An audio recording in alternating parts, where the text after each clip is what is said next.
Coucou tout le monde, on se retrouve aujourd'hui pour une deuxième vidéo, cette fois seule et chez moi, pas chez Erin. C'est ma première recette vraiment qui m'a lancée dans le cosmétique bio.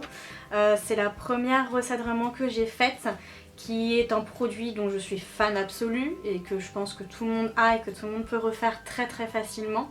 Là pour le coup vraiment vous pouvez le faire avec des ingrédients que vous avez chez vous ou dans votre cuisine.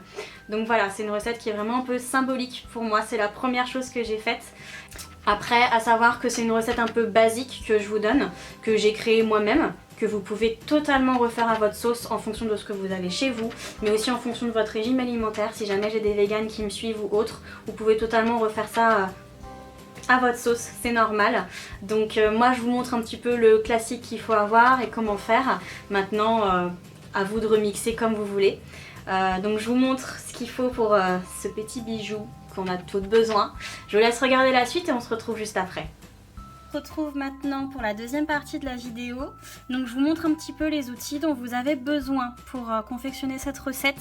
Dans un premier temps, le plus important je crois que c'est un bol en inox ou alors un bol qui peut aller au bain-marie, qui est préalablement désinfecté, donc avec de l'alcool, etc. Ça c'est super important. Avec un fouet et bien évidemment des cuillères. Tout ça désinfecté. Ensuite, au niveau des ingrédients, donc là moi j'ai fait avec 4 ingrédients. Dans un premier temps, Madame la coco.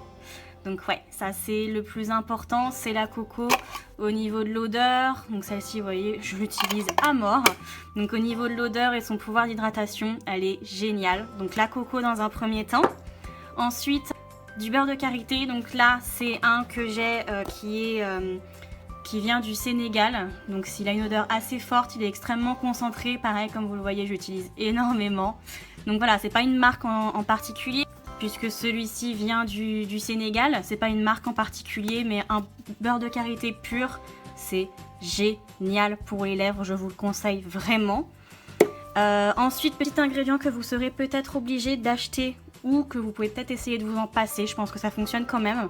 Moi, je l'utilise.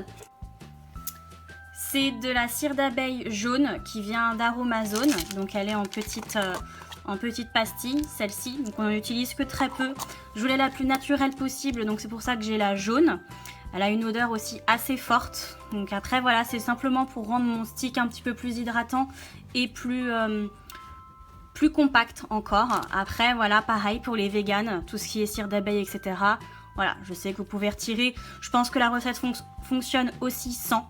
À essayer, pourquoi pas. Avec le beurre de karité, je pense que ça le rendra encore plus compact, le stick. Donc pas de problème, tant que vous avez ça.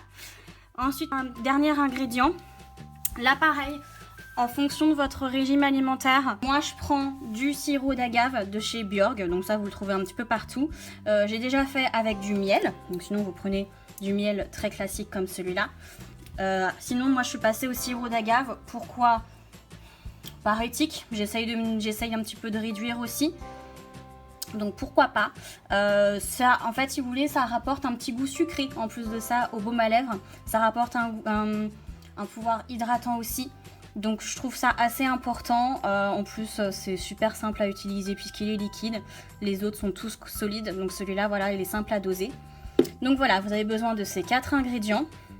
Au niveau du dosage, moi je travaille avec une petite cuillère, j'avoue. Maintenant, vous pouvez doser comme vous voulez. Vous mettez tout à l'intérieur et vous mettez tout ça au bain-marie jusqu'à ce que tout soit fondu. Et ensuite, vous le versez dans votre baume à lèvres vide. Et vous mettez tout ça au réfrigérateur. Là, ce dont vous avez besoin, c'est 4 ingrédients en particulier. Vous pouvez les changer, du coup, vous pouvez faire à votre façon. En tout cas, voilà les ingrédients. Voilà, donc on se retrouve après ce petit aparté avec les ingrédients et les ustensiles dont vous avez besoin pour faire ce baume à lèvres. J'espère en tout cas que ça vous a plu. Dernier petit truc, si jamais vous êtes une grosse flemmarde pour faire vraiment ce baume à lèvres, mais que vous recherchez quand même quelque chose niveau composition impeccable, c'est le Skin & Tonic.